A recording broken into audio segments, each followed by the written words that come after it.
You know, love can come when you least expect it. And it can happen in situations that may not be the easiest to deal with, okay, if we're just being real. And one of those types of situations is a long distance situation. And I think more than at any other time in the history of life, we're seeing more and more long distance relationships or people considering it. Because again, we're having people travel more than they ever had. We have people meeting online. We have people meeting through social media, all these different venues of people being able to connect across the world, across states, you name it. And though relationships in itself can feel like at times a lot of work, that's we can argue that, but it can feel that way. I think long distance can add a little bit more pressure. And I've gotten a lot of people constantly asking me, what do I need to do to have a successful long distance relationships? How, any advice can you give, so on and so forth. So I figured, okay, it's time for us to discuss this, especially because there are two big things. One of them at the very end of this video. Please watch to the very end, because the thing I have to mention, the bonus, is, I mean, when I say it's important, it's extremely important. But there's something else I need you to hear. And so let me just get right to it and not drag this on any further. One of the top keys to a successful long distance relationship is, first, make sure you're not getting scammed. All right, let's walk through this a little slowly, because for some of you who are in these situations, you may not even know it yet. This is going to be a tough pill to swallow. I'm not here to hurt feelings and make anyone feel bad, but I am here to bring you clarity and truth, and sometimes the truth hurts, all right? Unfortunately, we have a lot of people, and of course this won't apply to everybody's long distance situation, but we have a scenario where there's a lot of scammers out there, all right? And I've seen so many scenarios where they're reaching out to women. Sometimes you can be in my comment section and you'll have some random dude reach out to you and want to, message you privately and then have this conversation. And before you know it, this woman finds herself in a relationship with this man. Now, again, I know there's a lot of women who, in their desire for love, in their desire for companionship, it can be easy to fall into this trap and overlook some very important things. And I need you to understand that you have to follow certain steps to ensure you are dealing with who this person says they are, and this is a real and genuine situation, okay? So one of the ways I want to make clear, and for some people, y'all might say this is common sense. Please, common sense ain't always so common. Or again, when people's emotions are involved, sometimes we tend to overlook things that it's like, we should have thought of that. So first thing I have to mention in this, making sure you're not getting scammed, is make sure you get to see this person live. Now, I understand in scenarios where you met from a distance initially, seeing them off bat in person may take a minute, depending on the scenario. But we live in a world where there is FaceTime, there is Zoom, there's all kinds of video calls that can be done that will allow you to see somebody live. If you are talking to someone at a distance, I don't care how great these conversations are, I don't care how awesome it has felt, until you see them live, you got to be skeptical. And if they refuse to engage with you live, that's a huge sign it is probably a scam of some sort, okay? Some people might be scamming for the hope of getting money and resources out of you. Some might be scamming because they just want companionship too. They're feeling lonely, they want someone to talk to, but they have no intentions of you ever seeing who they are.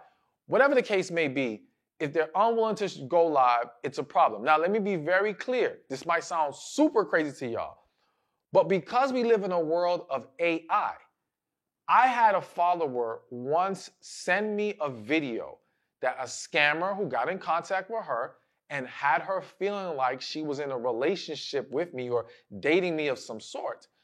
sent her a video, and it's me in the video saying, hey, baby, or something like that, like, hope you have a great day, whatever, whatever. What the scammer did was they took a video from one of my videos floating on the internet, and they put an AI voice on there to make it seem like I was speaking to that person. That is not sufficient. Someone should not have to send you a video again if they cannot jump on a live video call with you. This is a huge problem. So any of you who are already engaging in this, please put that to the test.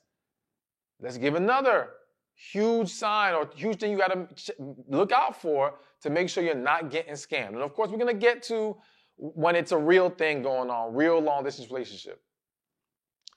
If they're asking you for money and you haven't met them in person yet, huge red flag. If you've watched enough of my video, you see I was a little stuck on words. I'm trying to hold back from going off because I don't like the idea of men asking women for money as it is. I understand there's exceptions to every rule. I'm not trying to demonize the whole thing altogether, but I am not a fan of it. And there's plenty of videos where I break that down.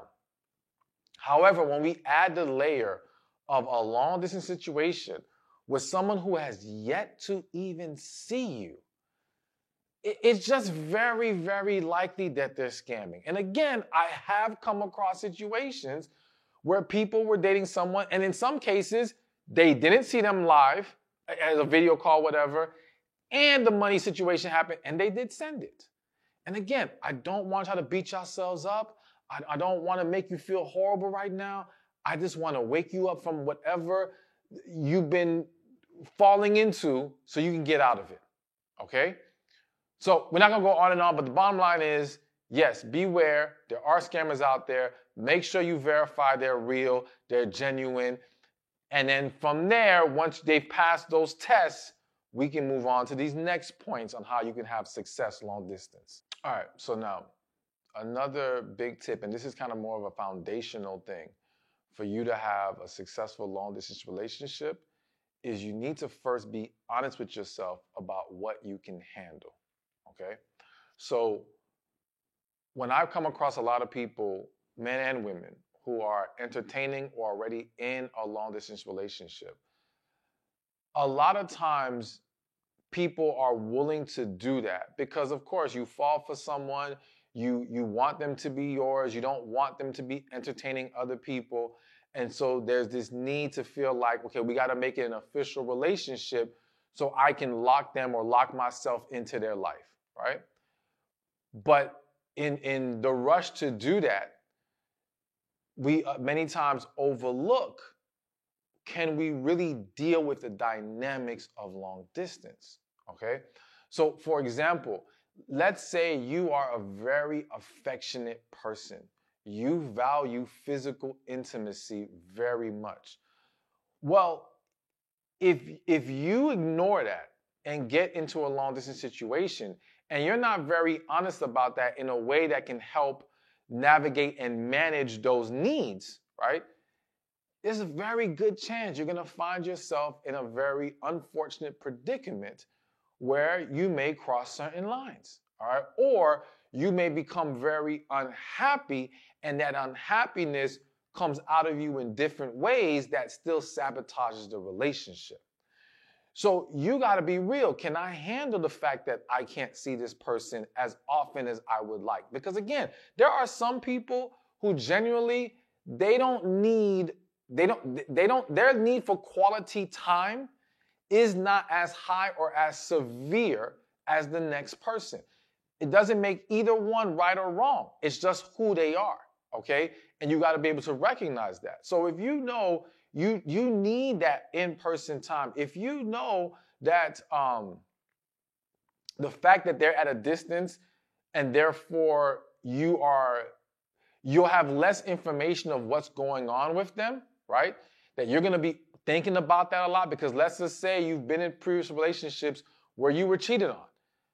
Well, there's a very good chance that long distance might be very difficult for someone like you to deal with because it leaves a lot more room for overanalyzing. It leaves a lot more room for concern because you're not there to watch them, or you're not there to be in their presence as often enough to feel as secure in the relationship. Now, that issue goes beyond just them and it being long distance.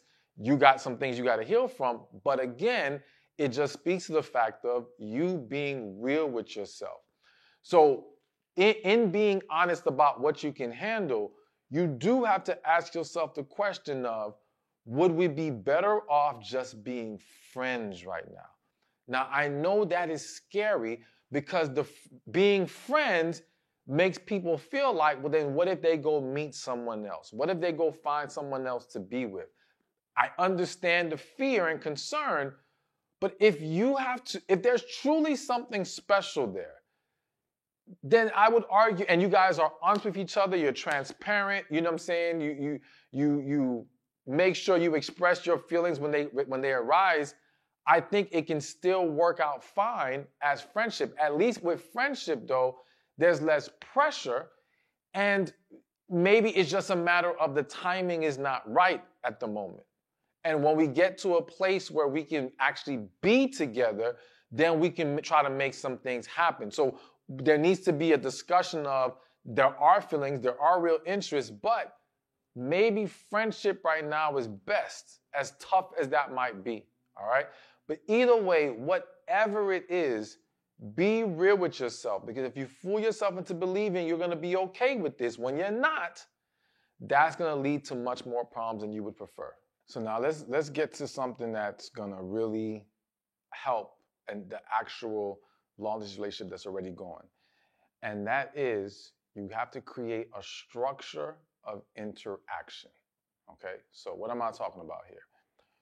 When we are dealing with a long-distance relationship, again, there's just so much more we have to be mindful of because of the distance that's between us. And naturally, because we're not going to get to see each other as often as one would like or one may be used to in a regular relationship that's local, all right? And not having proper levels of interaction, and there's a reason why I'm saying interaction and not just communication, not having proper levels of interaction can create greater opportunities for things to fall apart, okay?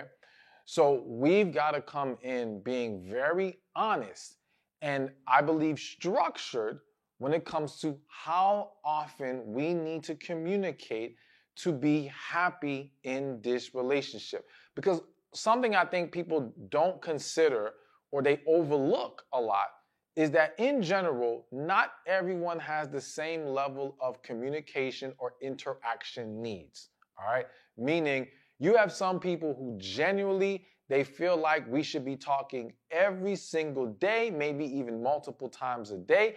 And to them, for someone to not naturally want to do that, they think something's got to be wrong with you, or you don't really love me, or whatever the case may be, not realizing, no, that's just your requirement. That's just your standard.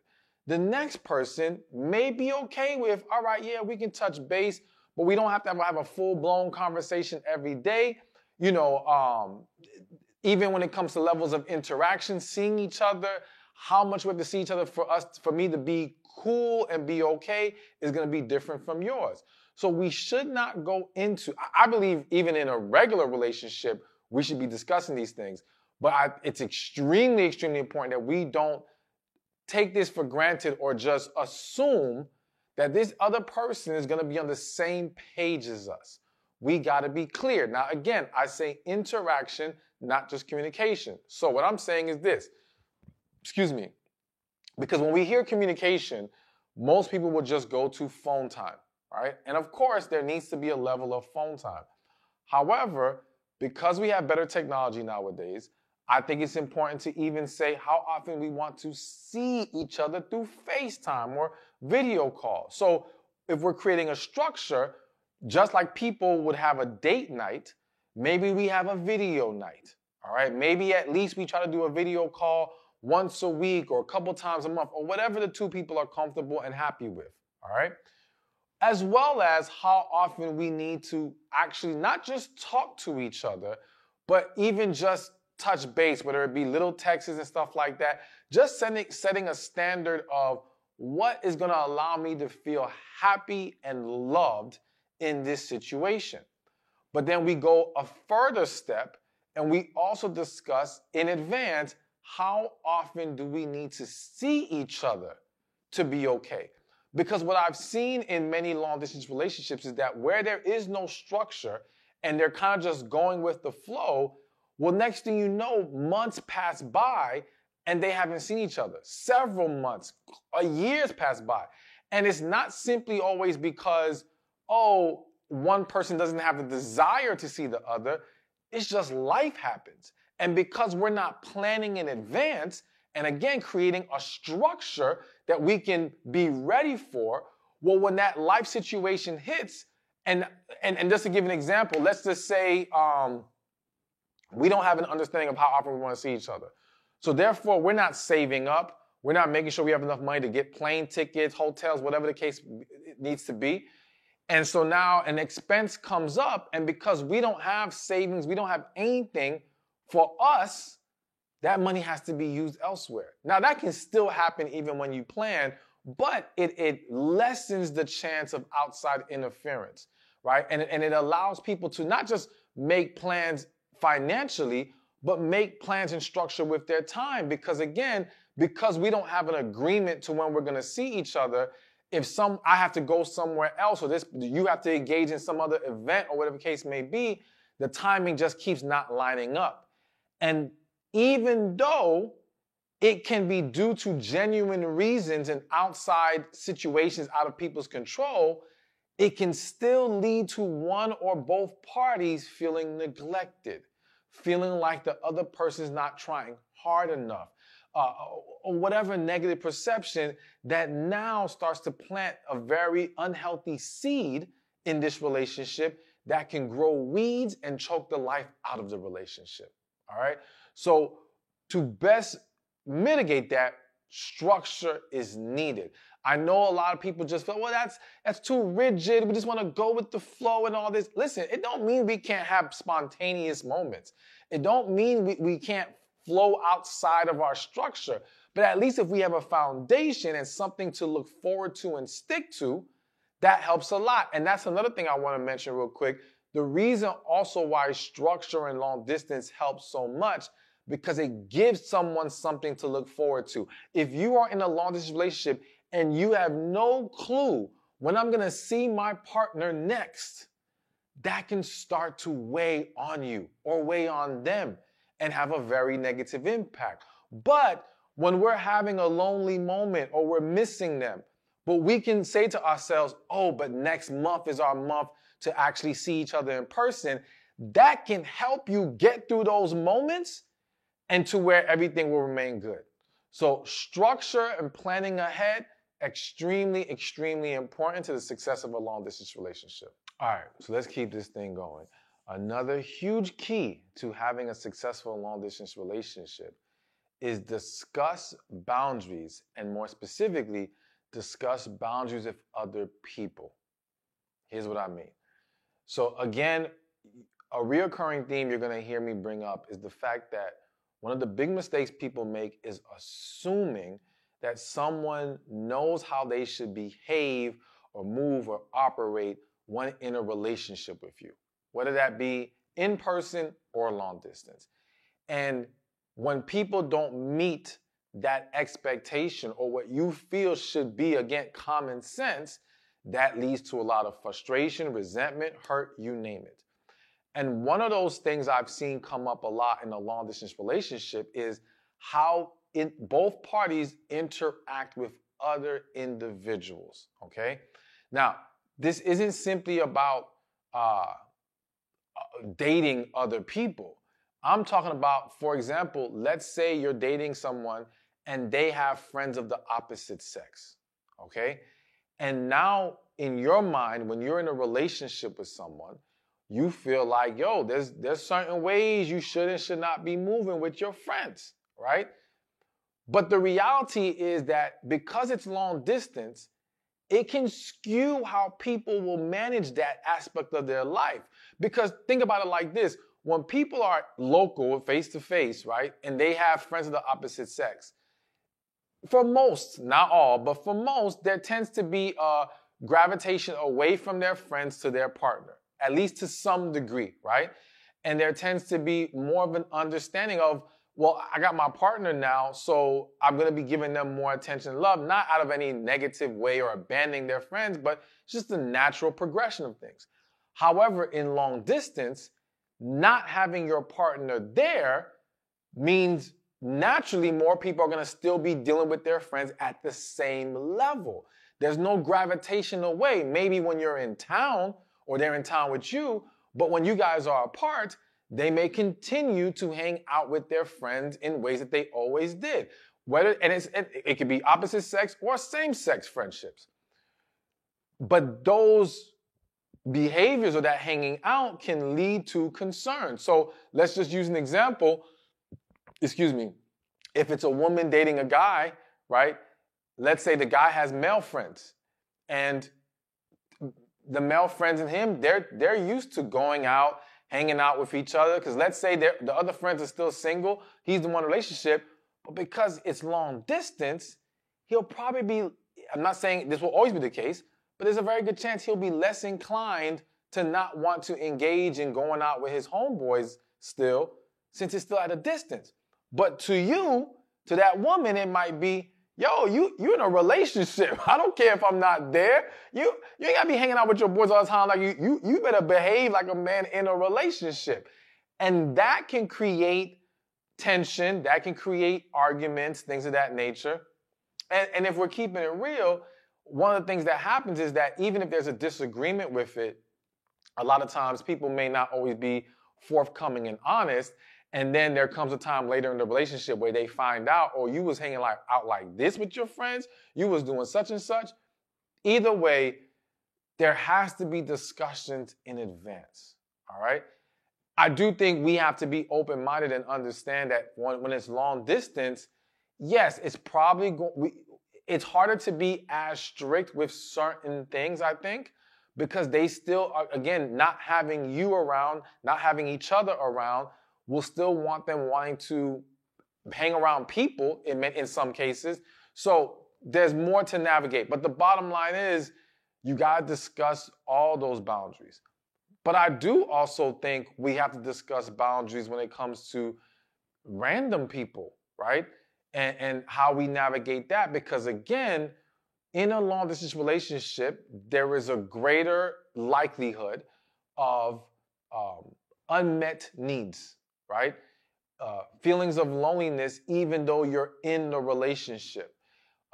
Craving that physical intimacy, right? So you may feel like emotionally I'm getting what I need and desire here, but physically I feel very deprived.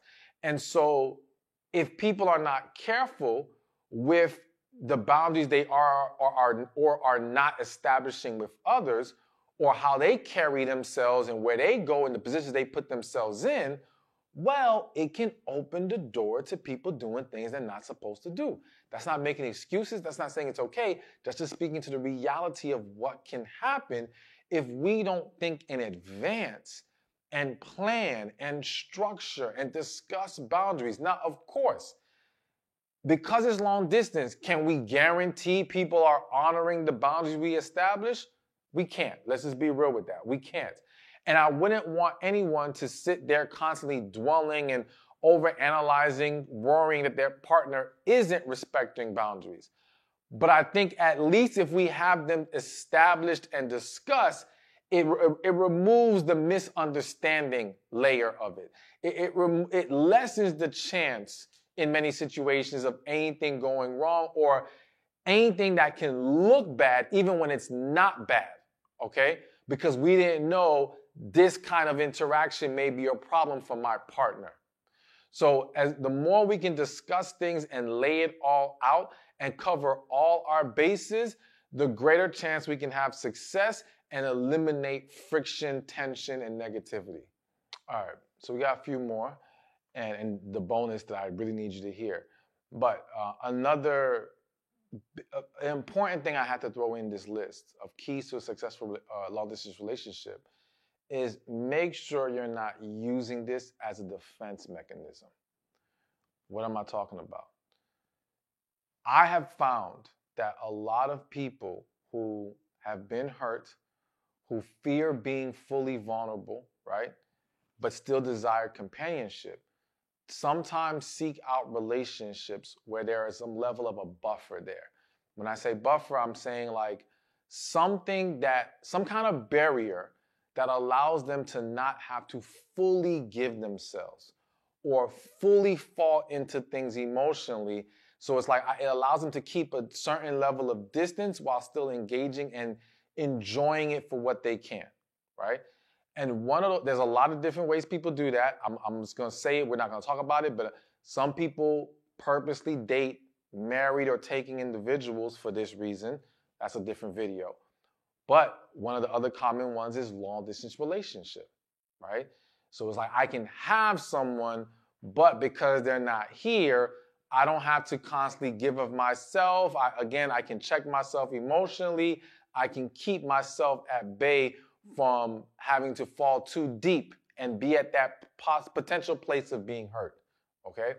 Now, in doing that, in seeking out long distance as a defense mechanism, whether consciously or subconsciously, one, it's hiding or it's overlooking the fact that you have something to heal from.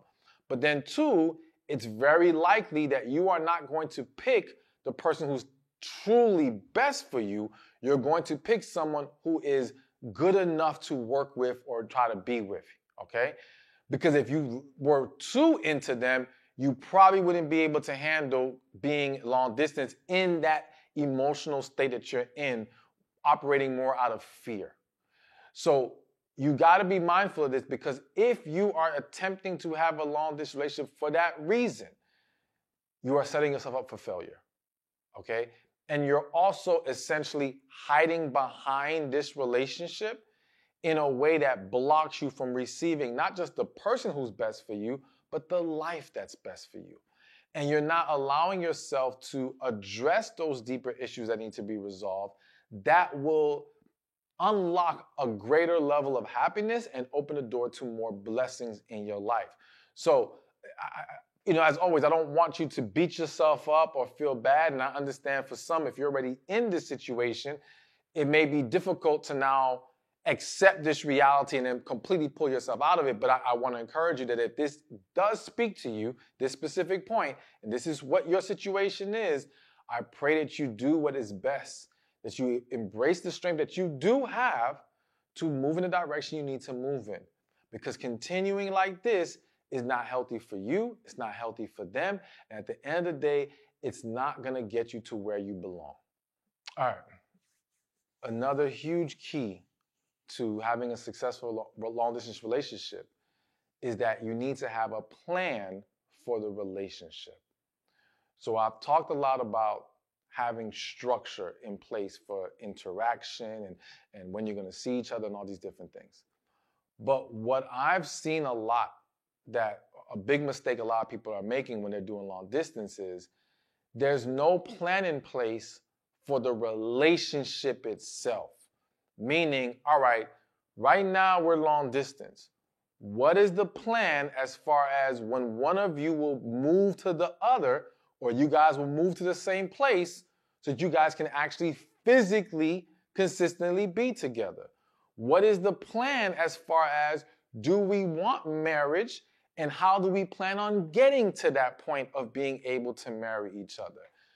A lot of people are just living in the moment of their relationship. And though I want you to live in the moment to the extent of enjoying yourself and taking a positive approach to things, you can't lose sight of the overall bigger picture, especially in a dynamic like this, because again, I've seen these situations go from 1 year, 2 years, 5 years, and it's still long distance. And it's like, what are we doing here?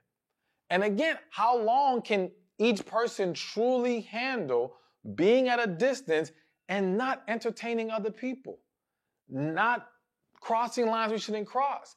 It's a lot to ask of somebody over a long period. Long distance can be tough as it is, but as the years pile on, it can get tougher. I'm not saying no one's ever accomplished it, but that's tough. Plain and simple, it's tough. So we need a plan. We need a plan. Because if it's not that simple, like, okay, well, and I don't know why this is popping in my head. Let's say you're dating someone internationally and they need to get their papers. And it's going to take a while for them to get their papers. And again, I'm aware that there's some of those scenarios fall under the scammer point that I was making earlier, okay? But then there's others that it's legit. It's genuine. I know of people who they married somebody internationally, but the person has to get their papers. It's going to take a year. But those individuals had a very specific plan in place. We're going to date for X amount of time. If we feel like it's all good and everything's there, all right, the plan is we get engaged, we did the marriage there. Now we're going to file the paperwork. Everything was mapped out. And that's why those people can be successful. And one of the people I'm thinking about, they're literally married right now, okay? And they're awaiting wrapping up that whole process. So it's just that it needs to be discussed. And then if you're finding that you have a partner who does not want to discuss it, then that starts to bring into question, okay, how serious are they? Or are they simply not on the same page as you? And again, I understand that for many, you may still want to hold on because you are enjoying the companionship. And listen, if as a grown adult, I'm not saying you should, but if as a grown adult, you want to entertain any kind of situation because it brings you companionship and you are enjoying it, that is ultimately your choice. But I want you to make that choice with full awareness of what you are dealing with and what you are potentially setting yourself up for. And if you take all that into consideration and you're like, I still want to do this and I get it, this might not end how I would like, but I'll be fine, I'll pick myself up and I'll move on and I'll be grateful for the experience, that is your choice. Whether I think it's the best route to take or not, that is your choice. But what I dislike seeing more than anything is people being under a delusion of their situation. People falling for deception, right? People not being real with themselves, because then when things work out a certain way or the way that you didn't want it to work out, now you're devastated. Now it's a bigger mess, and that's what we're trying to avoid. But at the end of the day, you gotta have a plan in place on how this relationship will move forward.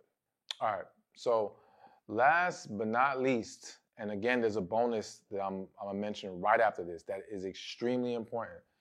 But the other key to having a successful long-distance relationship, as far as I'm concerned, is make sure you are including God in the relationship, okay? Now, the reality is I don't care if it's long distance, I don't care if it's in person, I don't care what it is, I'm going to always say to include God. That's the bottom line. I'm going to always be a believer that that's going to be one of the huge keys, the key to success. But what I want to be clear is that when I say include God, I don't simply mean pray together, which is a beautiful thing. It's a great thing to do, right? I don't simply mean watch sermons online together. I was going to say go to church together, but this is long distance. I don't mean read scripture together, have Bible study together, which is, again, all good. I mean going to God in prayer yourself and making sure, one, you should even be in this situation. Two, that this is the right person for you.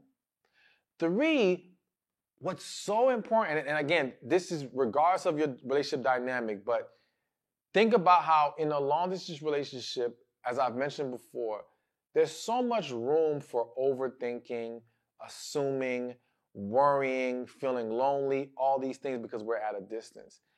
And I always tell people, pray before you react, right?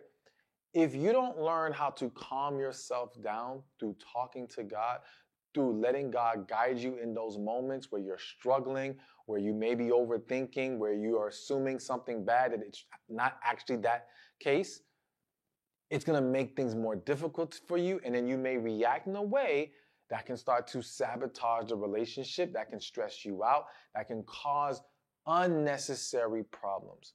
So including God is a way of keeping yourself accountable, is a way of making sure you can stay in the right state of mind, that you can, again, ensure that you're taking the right approach in the various moments that we have to deal with, because life is about the moments. I've seen good, great people do bad things in a moment. I've seen good, great people create unnecessary drama in a moment because they allow their emotions to get the best of them. But had they just stopped and prayed first, they could have avoided all of that. All right? So it's going to be very helpful in navigating this kind of relationship or any kind of relationship. But again, also in ensuring you're even where you belong to begin with. Now, I said there was a bonus, very important bonus. And here's something that I need every person entertaining along this relationship to remember. You need to create at least, if possible, because I know this won't be easy for everybody, you've got to create an extended period of being in each other's presence. Here's what I'm talking about. I've seen many people do long distance and feel like they're so in love with each other, and I want this person, the relationship is so great, and they have great communication, right?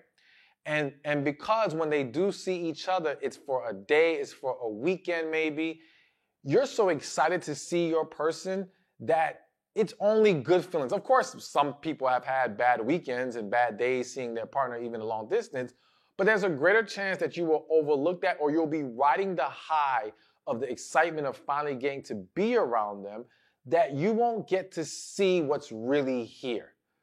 And then I've seen those same people, let's say one day, actually be in the same place, move in together, get married, or whatever, and realize, I do not like them like that. Like, wait a minute, they're annoying when they're always around, or wait a minute, this is not what I was fantasizing. Like, the reality of it hits them different, because now they're past the whole just being excited when they see each other phase.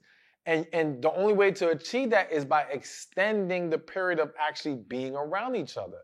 So, and it's hard to pinpoint how long that needs to be, but I would just say, man, and again, I'm not saying this is even enough, but try to get like a week, 2 weeks where you guys can consistently be around each other, all right?